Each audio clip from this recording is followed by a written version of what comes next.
আসসালামু আলাইকুম। ওয়ালাইকুম আসসালাম।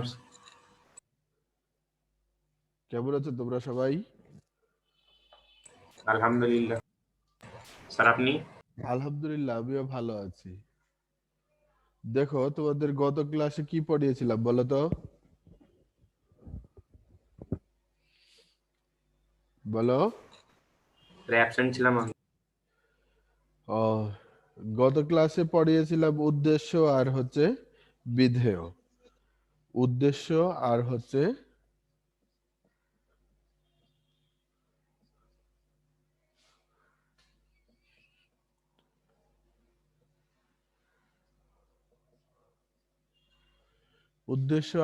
বিধেয়। তাহলে উদ্দেশ্য উদ্দেশ্য কাকে বলে, কে বলতে পারবা? উদ্দেশ্য কাকে বলে কেউ বলতে পারবে না? মাহমুদ হাসান, রাফিউল, কেউ বলতে পারবে না? দেখো, আমরা পরে বলেছিলাম যে বাক্যের যে অংশ যার সম্পর্কে কিছু বলা হয়, যেমন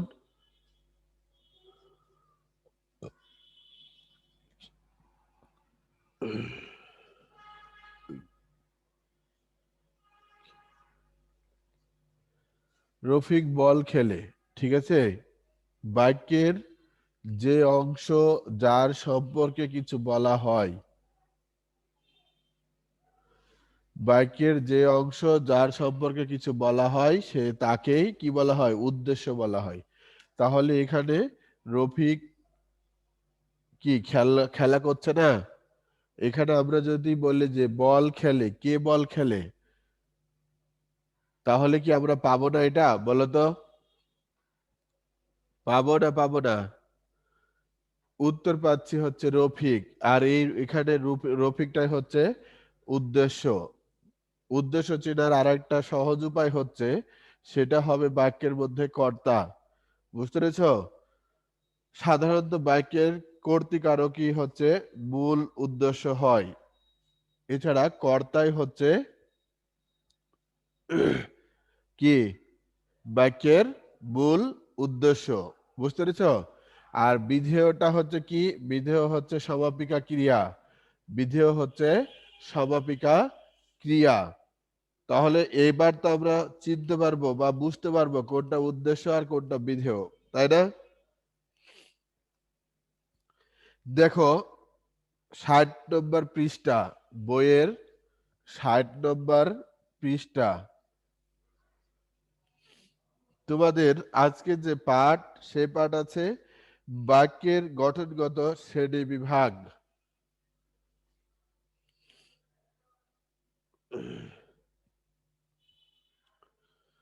বাক্য অধ্যায়ের জন্য এটা একটা অন্যতম গুরুত্বপূর্ণ অংশ।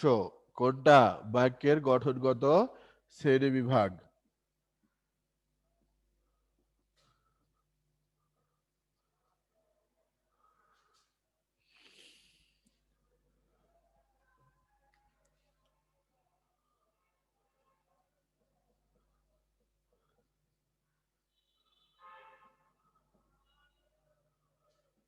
তাহলে গঠনগত দিক থেকে বাক্যকে 3টি ভাগে ভাগ করা যায়। কয়টি ভাগে?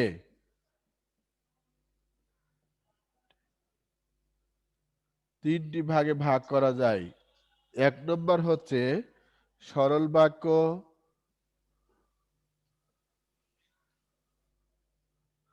প্লিজ তোমরা একটু নোট রেখে দাও। সরল বাক্য, তারপরে হচ্ছে কি বলো, জটিল বা মিশ্র বাক্য,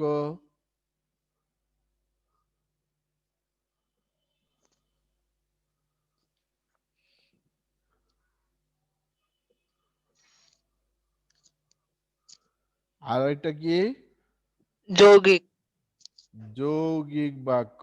থ্যাংক ইউ।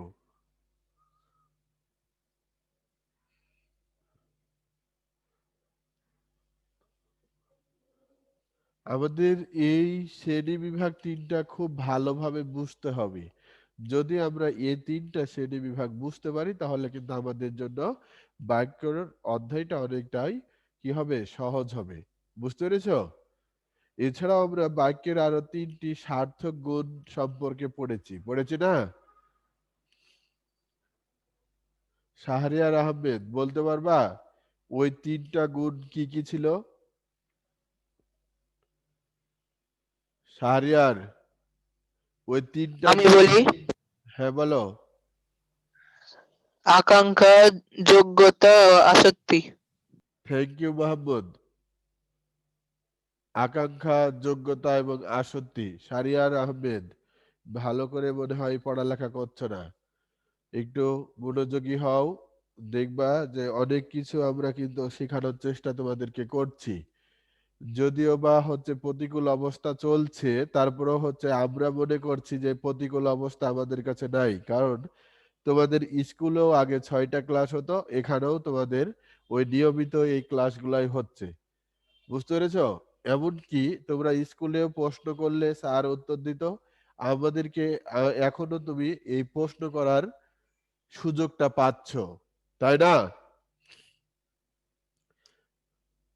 যেহেতু তুমি এত সুবিধা পাচ্ছ, তারপরেও যদি পড়ালেখা ভালো না হয়, এটা সবার জন্যই অমঙ্গল। দেখো, আমরা বাক্যে 3টা গুণ থাকা আবশ্যক এটাও পড়িয়েছিলাম, সেটা হচ্ছে আকাঙ্ক্ষা, যোগ্যতা আর আসক্তি। তাহলে এর অনুরূপ ভাবে আজকে আমরা সরল বাক্য, জটিল বাক্য বা মিশ্র বাক্য এবং যৌগিক বাক্য দেখব। দেখো, সরল বাক্য, সরল কথাটা যখনই আসে তখনই আমরা কি মনে হয় যে একটা সহজ সরল কোনো একটা বিষয়কে বোঝানো হচ্ছে। আচ্ছা, সরল ছেলে যখন বলি তখন এটা কি বোঝায় বলো তো? অনেক সময় আমরা বলি না যে ছেলেটি সরল, বলি তো? কেউ উত্তর দিতে? Yes sir. আমরা অবশ্যই বলি যে ছেলেটি সরল। তাহলে সরল অর্থ আমরা কি বুঝে থাকি বলো তো? যার মধ্যে কোনো কুলসতা থাকে না, যার মধ্যে কি থাকে না, মিথ্যা থাকে না, যার মধ্যে খারাপ কিছু প্রশ্রয় পায় না, ওই লোকটাকে আমরা সহজ এবং সরল বলে থাকি। এবং কি করে, যে সর্বদা সত্য কথা বলতে ভয় পায় না। বুঝতে পেরেছো? এবং মানুষের সামনেই কথাগুলো বলে দেয়, যেগুলো সত্য সেগুলো মানুষের সামনেই বলে ফেলে, সেই লোকটাকে আমরা সরল লোক বলি। তেমনি ভাবে যখন আমরা সরল বাক্য পড়ছি, তখন কি, আমরা খুব সহজেই একটা ছোট বাক্যকে বুঝে থাকি। যেমন দেখো, কি বলা হচ্ছে, যে বাক্যে একটা কর্তা, কর্তা থাকলে কি হবে ওটা? আমি আরেকটু আগেই বললাম, বলো তো? আচ্ছা, আমরা উদ্দেশ্যকে কিভাবে চিনবো বলো তো? কর্তা। কর্তা দ্বারা আমরা উদ্দেশ্যকে চিনবো, কারণ উদ্দেশ্য যেটা সেটাই কর্তা। তাহলে যে বাক্যে একটা কর্তা বা উদ্দেশ্য থাকবে এবং একটা কি থাকবে, সমাপিকা ক্রিয়া থাকবে। সমাপিকা ক্রিয়াকে আমরা কি বললাম? বিধেয়। বিধেয় বললাম। Thank you very much. তাহলে আমরা এই যে কর্তা এবং বিধেয় থাকবে, কর্তা এবং সমাপিকা ক্রিয়া থাকবে, তাকে আমরা কি বলছি বলো? সরল বাক্য বলছি। সরল বাক্য। যেমন দেখো,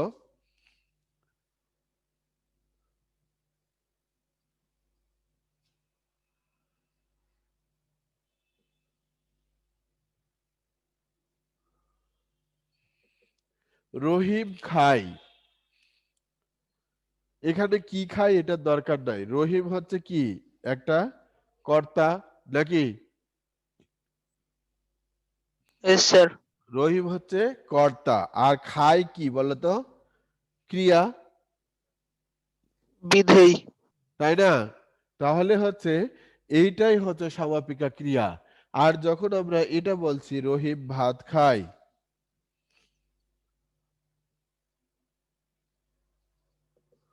তখন আমরা কি করছি? ক্রিয়ার সম্প্রসারণ করছি, যেটা আমরা গত ক্লাসে দেখিয়েছি। অর্থাৎ বিধের বিধের সম্প্রসারণ করছি।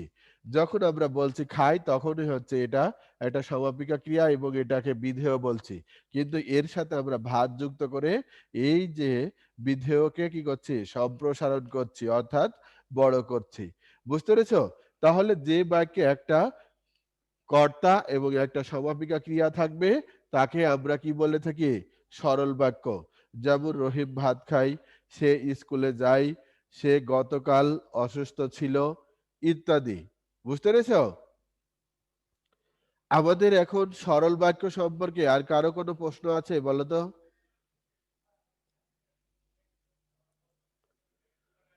সরল বাক্য সম্পর্কে কারো কোনো প্রশ্ন আছে? তাড়াতাড়ি বলো। No sir. তাহলে দেখো এবার আমরা কি পড়বো, জটিল বা মিশ্র বাক্য। এখন জটিল কথাটা কিন্তু এমনিতে আমাদেরকে জটিল জটিলই মনে হয়, কারণ একটু কঠিন টাইপের বিষয়কে বুঝে থাকি। তো যাই হোক, চিন্তার কিছু নাই, এটা তেমন কঠিন না। বুঝতে পেরেছো?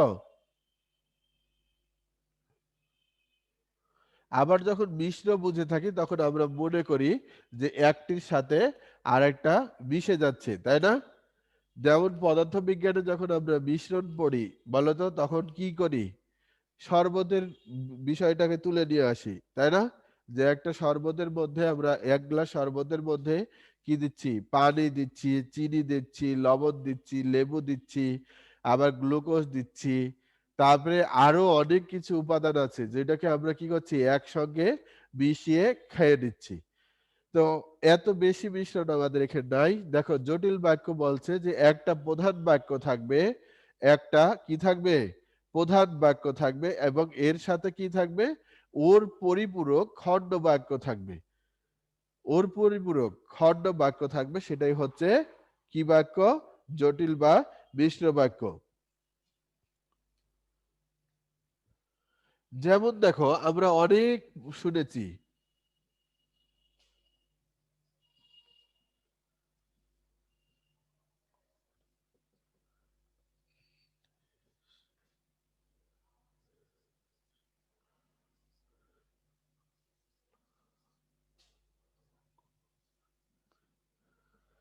যে পরিশ্রম করে সেই সুখ লাভ করবে, তাই না?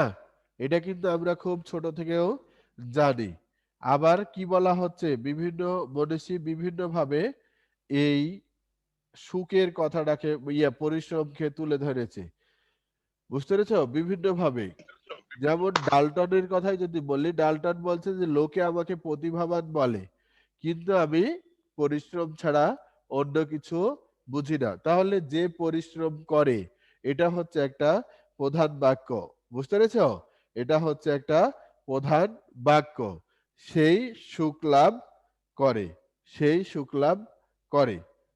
ঠিক আছে?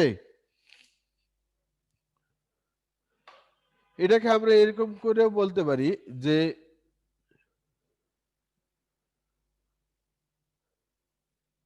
যিনি সৎ পথে পরিচালিত হবে সে জান্নাতি। বলতে পারি না? বলো তো। যিনি, আচ্ছা এইভাবেও বলতে পারি, যিনি আল্লাহর সব হুকুম মেনে চলবে সে জান্নাতি, নাকি? Yes sir. তাহলে আমাদেরকে আগে জানতে হবে যে জটিল বাক্য হলেই একটা প্রধান বাক্য থাকবে, আর এটাই হচ্ছে আমাদের কি প্রধান বাক্য। বুঝতে পেরেছো? কারণ পরিশ্রম যদি না করে তাহলে সুখ পাবে। আমি যদি হচ্ছে আজকে মনে করি যে এখানেই আমি থেকে যাব, তাহলে এখানে কি আমাকে দুপুরের খাবার কেউ খেতে দিবে? বা কেউ আমাকে না। কেউ আমাকে যদি খেতেও দেয়, তাহলে কি আমি যদি পরিশ্রম না করি সে আমাকে কতদিন খাওয়াবে? এরকম প্রশ্নগুলো থেকে যাচ্ছে না? তাহলে আমাকে পরিশ্রম আগে করতে হবে, যদি পরিশ্রম করি তবেই সুখ লাভ করা যাবে, তার আগে না। বুঝতে পেরেছো? এখন বলো, তোমাদের জটিল বাক্য নিয়ে কারো কোনো প্রবলেম আছে কিনা?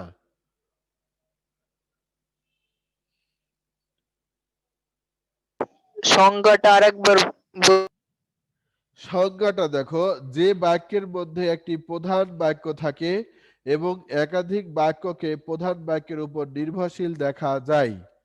আমি এটাকেই বললাম যে খণ্ড বাক্য থাকে। বলছে যে যে বাক্যের মধ্যে একটা প্রধান, এটা কি এখান থেকে এ পর্যন্ত কি একটা বাক্য না? যে পরিশ্রম করে সে সুখ লাভ করবে, এখানে বাক্যের সংজ্ঞা কি বলতো? বাক্যের সংজ্ঞাটা কি ছিল? এক বা একাধিক শব্দ যখন পরস্পর বসে বক্তার মনের ভাব সম্পূর্ণরূপে প্রকাশ করে তখন তাকে আমরা কি করি? বাক্য বলি। কিন্তু শব্দগুলো কেমন হতে হবে? অর্থপূর্ণ হতে হবে, তাহলেই শুধুমাত্র সেটা বাক্যে পরিণত হবে। তাহলে এখান থেকে এ পর্যন্ত হচ্ছে কি আমাদের একটা বাক্য। তো এই বাক্যের মধ্যে শর্ত হচ্ছে, জটিল বাক্যের শর্ত হচ্ছে একটা প্রধান বাক্য থাকবে, অর্থাৎ কোনো কিছু করবে এরকম বুঝাবে। বুঝতে পেরেছো? যেমন দেখো, Yes, sir.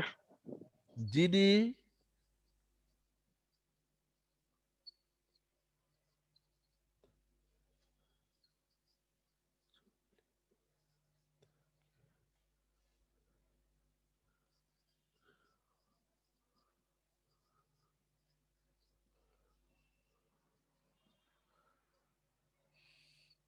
যিনি সৎ পথে চলে তাকে সবাই ভালোবাসে। তাহলে কেউ তো একটা সৎ পথে চলছে নাকি? যদি সে সৎ পথে না সৎ পথে চলতো, ধরো যে সে খারাপ পথে চলে, খারাপ পথে চলে, তাহলে কি তাকে সবাই ভালোবাসবে? ভালোবাসবে না। No, sir. তাহলে আমার উদ্দেশ্য হচ্ছে এই উদাহরণটা দেওয়ার, যে আমাদের একটা প্রধান বাক্য থাকবে, যিনি সৎ পথে চলে, এটাই হচ্ছে প্রধান বাক্য, তাকে সবাই ভালোবাসে। এটা হচ্ছে একটা খণ্ড বাক্য। বুঝতে পেরেছো?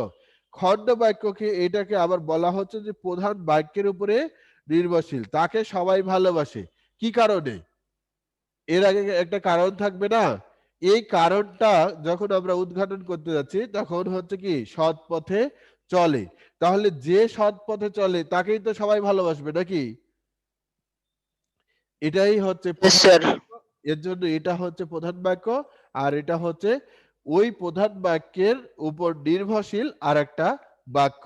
বুঝতে পেরেছো তাহলে? Yes, sir. Thank you very much. এবার দেখো আমাদের শেষ যেটা, সেটা হচ্ছে যৌগিক বাক্য। তবে আমাদের সরল বাক্য এবং যৌগিক বাক্যগুলো চিনার খুব সহজ উপায়। তবে তোমাদের বাক্য চিনার আরো সহজ উপায়, যদি এরকম প্রশ্ন থাকে যে নিচের কোনটি একটা বাক্য তুলে দিল এবং বলল যে এটা নিচের কোন বাক্যটির উদাহরণ, তাহলে আমাদের যে সহজ বুদ্ধি সেটা আমি শিখিয়ে দিব। সেটা তার আগে আমরা একটু যৌগিক বাক্যটা পড়ে নিই।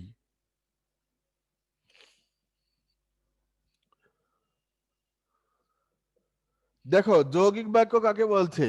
বলছে পরস্পর নিরপেক্ষ দুই বা ততোধিক সরল বা জটিল বাক্য মিলিত হয়ে যখন একটি সম্পূর্ণ বাক্য গঠন করে। বলছে পরস্পর, অর্থাৎ একটা বাক্য থাকবে তারপর আরেকটা বাক্য থাকবে এবং সম্পূর্ণ মনোভাব প্রকাশ করবে, তখনই তাকে যৌগিক বাক্য বলছে। বুঝতে পেরেছো? তবে যৌগিক বাক্য চিনার একটা সহজ এবং একেবারে সহজ উপায় হচ্ছে, ওখানে কতগুলো কি থাকে? অব্যয় সূচক শব্দ থাকে। অব্যয় সূচক শব্দ, যেমন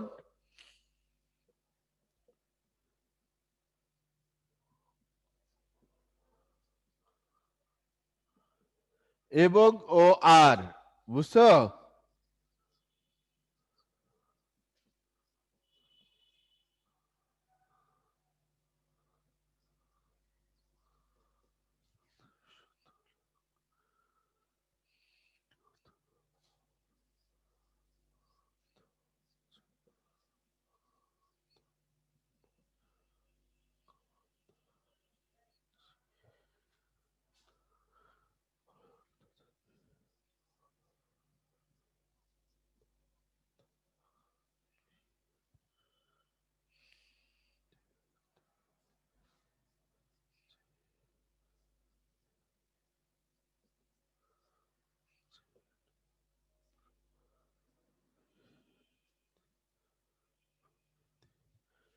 দেখো, যখনই আমরা যৌগিক বাক্য দেখব তখনই এবং ও আর, তারপরে বলছে অতএব, সুতরাং, অথচ, অথবা, কদাচিৎ, বরং, তথাপি, যেহেতু, এই সব কিছু অব্যয়সূচক শব্দ ওই বাক্যের মধ্যে যোগ হবে। বুঝতে পেরেছো? এই অব্যয়সূচক শব্দগুলো যোগ হবে। তাহলে আমরা কি এখন পর্যন্ত যে দুইটা বাক্য পড়িয়েছি, একটা হচ্ছে সরল বাক্য এবং জটিল বাক্য, এই দুইটার মধ্যে কি এগুলা ছিল? বলতো। অবশ্যই ছিল না। No, এই দুইটার মধ্যে এগুলা ছিল না। তাহলে এখন বলো যে আমাদের কাছে বাক্য চিনার উপায়টা সহজ হয়েছে কিনা। হয়ে যখন গেছে। আমরা সরল বাক্য বলছি তখন একটা কর্তা এবং একটা সমাপিকা ক্রিয়া থাকছে, অর্থাৎ বাক্যটা হয়ে যাচ্ছে ছোট। তখন আমরা কি করছি, ওটাকে সরল বাক্য হিসেবে চিহ্নিত করছি। এবং যেটির মধ্যে, অর্থাৎ যে বাক্যের মধ্যে এবং ও আর, অর্থাৎ এই অব্যয়সূচক শব্দগুলো থাকছে, সেটাকে আমরা কি করছি, যৌগিক বাক্য হিসেবে চিনে নিচ্ছি নাকি, বা চিনতে পাচ্ছি। Yes, sir. বাকি থাকছে একটাই, সেটা কোনটা, জটিল বা জটিল। জটিল বা মিশ্র বাক্য। তাহলে এগুলো ছাড়া, অর্থাৎ সরল বাক্য এবং যৌগিক বাক্য ছাড়া যে বাক্যগুলো আমরা পাবো সেটাই হচ্ছে জটিল বাক্য। তাহলে সহজ হলো না, বলো তো? Yes, sir. আমার বিশ্বাস যে এটা অনেক সহজ। দেখো, আমি দু একটা উদাহরণ দিই।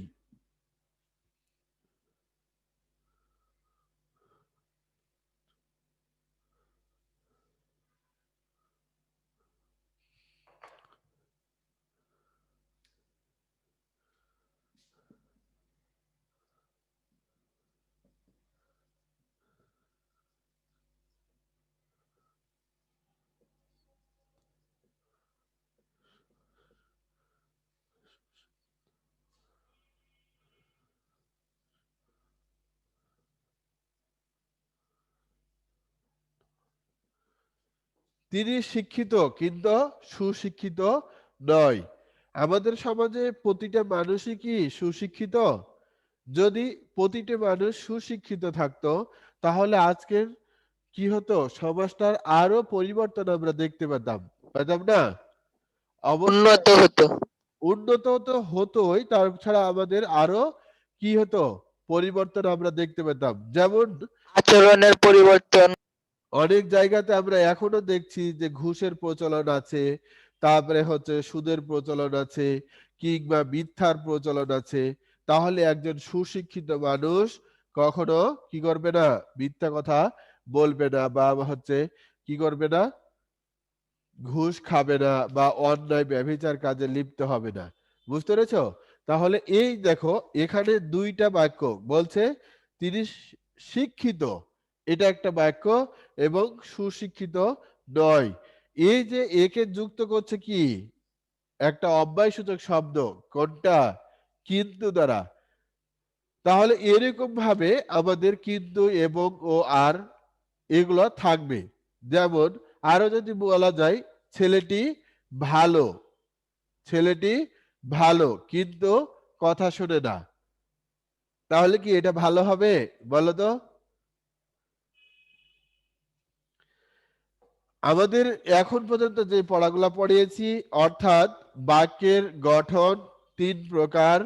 একটা হচ্ছে সরল বাক্য, জটিল বাক্য এবং যৌগিক বাক্য।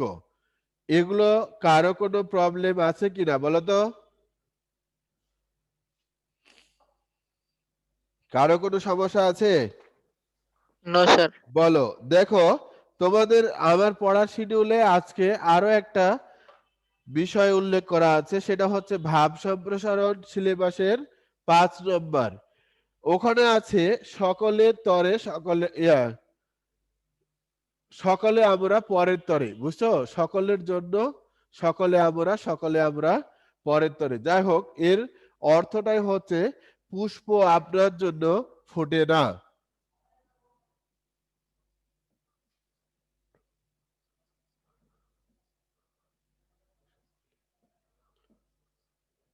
বুঝতে পেরেছ?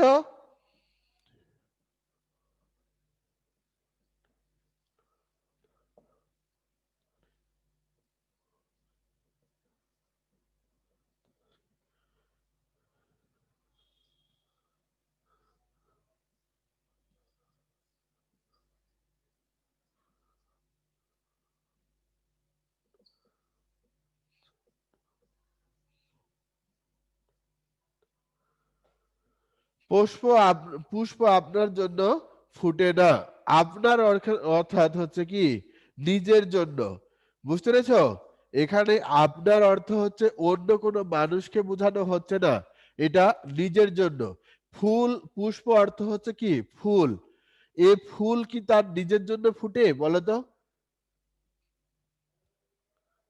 না স্যার। ফুল তার নিজের জন্য অবশ্যই ফুটে না। তাহলে মূল ভাব যেটা সেটা কি? মূল ভাব হচ্ছে অন্যের জন্য নিজেকে উৎসর্গ করার মাধ্যমেই মানুষ্য জীবনের সার্থকতা। অন্যের জন্য নিজেকে উৎসর্গ করতে পারাটাই হচ্ছে কি মানুষের জন্য সার্থকতা। বুঝতে পেরেছ? কারণ হচ্ছে তুমি পৃথিবীতে এমন কিছু, যেমন দেখো আমরা যখন মারা যাই, আমরা জানি যারা মুসলমান ধর্মের অনুসারী, তখন হচ্ছে আমরা যখন মুসলমান ধর্মের অনুসারী তখন আমরা অনেকবার এটা শুনেছি যে মানুষ মারা যাওয়ার পরে সকল আমল বন্ধ হয়ে যায়। আমরা যে এখন পুণ্যগুলো করছি বা ভালো কাজ করছি, এর জন্য আল্লাহ পাক রাব্বুল আলামিন কি দিয়ে থাকেন? নেকি দিয়ে থাকেন, এটা আমরা বিশ্বাস করি, তাই না? আর যখন মারা যায় তখন সে ভালো কাজ করুক আর খারাপ কাজ করুক, তার আমলগুলো বন্ধ হয়ে যায়। মারা যাওয়ার পরে কি মানুষ ভালো কাজ করতে পারবে? না স্যার, আবার চলতেই পারবেন। মারা যাওয়ার পরে কি সে খারাপ কাজ করতে পারবে? কোনোটাই পারবে না। অর্থাৎ সে মারা যাওয়ার সাথে সাথে তার আমলগুলো সব বন্ধ হয়ে যায়, কিন্তু কয়েকটা বন্ধ আমল হয় না তার কয়েকটা আমল তার চালু থাকে। কোনটা? একটা হচ্ছে নেক সন্তান গড়ে তোলা, নেক সন্তান রেখে যাওয়া। যেমন একটা কোরআনের হাফেজ, বুঝতে পেরেছো? কোরআনের হাফেজ রেখে গেছে, বা হচ্ছে মাওলানা, বা কোরআন সম্পর্কিত বা কোরআন সংশ্লিষ্ট একটা অনেক উত্তম ছেলে যে কোরআনের স্যার মসজিদ প্রতিষ্ঠা করে যায় যে, জি মসজিদ প্রতিষ্ঠা করে যায় যে, হ্যাঁ, ওটা তো বলবোই। তো এরকম একটা উত্তম সন্তান যিনি রেখে গেছেন, যে বাবা মার জন্য দোয়া করে, ওর যে সকল ইবাদত করবে তার বাবার আমল নামে কিছু নেকি লেখা হবে। তারপরে হচ্ছে মসজিদ, মাদ্রাসা, ইয়েতিমখানা, এই সকল প্রতিষ্ঠানগুলো যারা গড়ে যাবে তাদের জন্য হচ্ছে কি সওয়াব লেখা হবে বা নেকি লেখা হবে। তারপরে হচ্ছে নলকূপ স্থাপন, কুয়া স্থাপন, বা হচ্ছে রাস্তাঘাট মেরামত করে দেওয়া, যেটা হচ্ছে গাছপালা। সমাজ উন্নয়নমূলক কাজ, গাছ লাগানো। বুঝতে পেরেছো? এই সকল আমলগুলোর জন্য আল্লাহ পাক রাব্বুল আলামিনের কাছে নেকি, আল্লাহ পাক রাব্বুল আলামিন আমাদের কাছে তখন নেকি দিয়ে থাকেন। তাহলে আমাদেরকে দেখো কি করতে হবে, তুমি মানুষের কাছে স্মরণীয় এবং বরণীয়, তুমি স্মরণীয় হতে চাচ্ছ, তাহলে এই স্মরণীয় হওয়ার জন্য কোন কাজগুলো তোমাকে করতে হবে? আমি যেগুলো বললাম এগুলো। যদি এখন আমার একটা সন্তান, আল্লাহ না করুক, আল্লাহ মাফ করুক, সবাইকে আল্লাহ মাফ করুক, আমার একটা সন্তান খারাপ পথে পরিচালিত হলো, এর জন্য বাবা গুনাহগার হচ্ছে, বাবা কষ্ট পাচ্ছে বা বাবা শাস্তি পাবে, এটা কি কোনো সন্তানের কামনা করা উচিত বলতো? না, না স্যার। এটা অবশ্যই উচিত না। আবার দেখো, তাহলে আমাদের ওই সন্তানগুলোকে ওইভাবে পরিচালিত করতে হবে। এছাড়া যদি আমি স্মরণীয় হতে চাই, তাহলে সমাজের যে উন্নয়নমূলক কাজগুলো সেগুলো আমাকে করতে হবে না? এর জন্যই বলা হচ্ছে যে পুষ্প আপনার জন্য ফুটে না। যেমন দেখো, তোমরা এর কাহিনীগুলো আরো আগে শুনেছো যে বিষ আবিষ্কার করেছে, কীটনাশক বিষ। বিষ তো দেখেছো নাকি? আমরা যারা ধান খেতে দিয়ে থাকি, ধান ক্ষেত বা হচ্ছে সবজি যে ইয়াগুলা পোকা মারার জন্য যে কীটনাশক ব্যবহার করি তাকে আমরা বিষ বলে থাকি। যে বিষ মানে তৈরি করেছিল, উৎপাদন করেছিল, সেই লোকটা প্রথম এটাকে কি করলো? টেস্ট করলো যে আমি যেটা তৈরি করলাম সেটা আসলে কি। তখন কি করলো?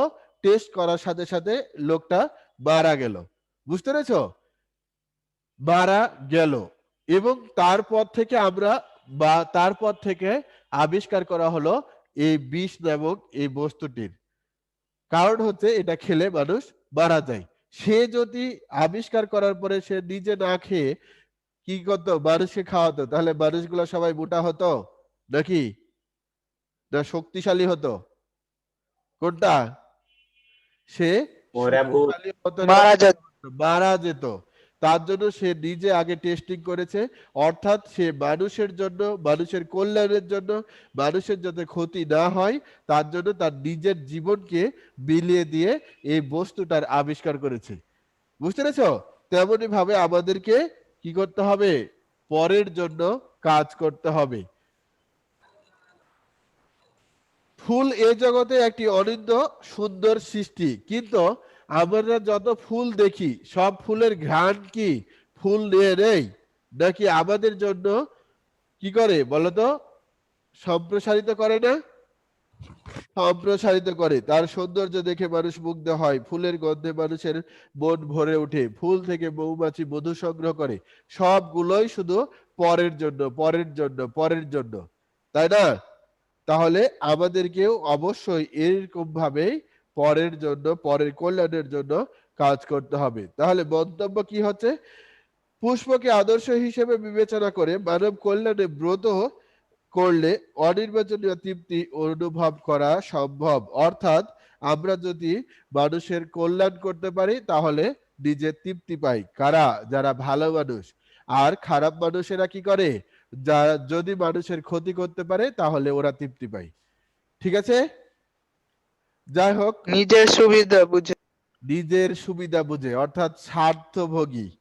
নিজ স্বার্থকেই ওরা বড় করে দেখে, ওরা আসলে প্রকৃত ভালো মানুষ না। আজকের যে ক্লাস, এখানে কারো কোনো প্রশ্ন আছে বলো তো? বলো কারো না আচ্ছা, তাহলে তোমাদের এক উদ্দেশ্য একটা বলি যে অ্যাসাইনমেন্ট গুলো খুব সুন্দর করে লিখবা। একটা পৃষ্ঠাতেই শুধু লিখবা, দুইটা পৃষ্ঠা আছে, যে কোনো একটা পৃষ্ঠাতে লিখবা। অবশ্যই কাটাকাটি পরিহার করবা, কাটাকাটি করলে তুমি কিন্তু নাম্বারের দিক দিয়ে কমে যাবা, কারণ সবাই কিন্তু একই রকমেরই প্রায় লিখছে, সবার লেখারই মান ভালো। শুধু যারা কাটাকাটি করছো, হাতের লেখা খারাপ, ওদেরকে বলছি তোমরা এটা পরিহার করো। হ্যাঁ, ভালো থাকো, সুস্থ থাকো, এই কামনায় আজকের মতো বিদায় নিচ্ছি। খোদা হাফেজ। আসসালামু আলাইকুম। স্যার প্রশ্ন লিখতে হবে। যদি পারো তাহলে এরকম করে লিখবা। আগে প্রশ্ন, দেখো প্রশ্ন নাম্বার হচ্ছে 1 হয়েছে, এইভাবে একটা সুন্দর করে লিখে এখানে প্রশ্নটা লিখবা, এখানে প্রশ্নটা লিখবা। লিখার পরে দেখো এখানে উত্তর দিবা, উত্তর দিয়ে আবার একটা দাগ দিয়ে এখান থেকে উত্তর লেখা শুরু করবা, কিংবা এখান থেকে উত্তর লেখা শুরু করবা। ঠিক আছে? বুঝতে পেরেছো? তবে নাম্বার দিয়ে প্রশ্ন তুলি নাম্বার দিয়ে যদি প্রশ্ন তুলি তাহলে হবে? আগে নাম্বার দিবা তারপরে প্রশ্ন উঠাবা।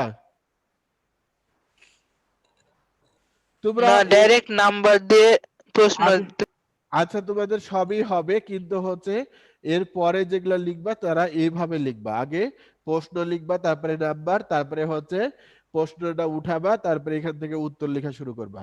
ঠিক আছে? আশা করি বিষয়টা সবাই বুঝতে পেরেছো। আসসালামু আলাইকুম স্যার। ওয়া রাহমাতুল্লাহি ওয়া বারাকাতুহু। ওয়ালাইকুম আসসালাম।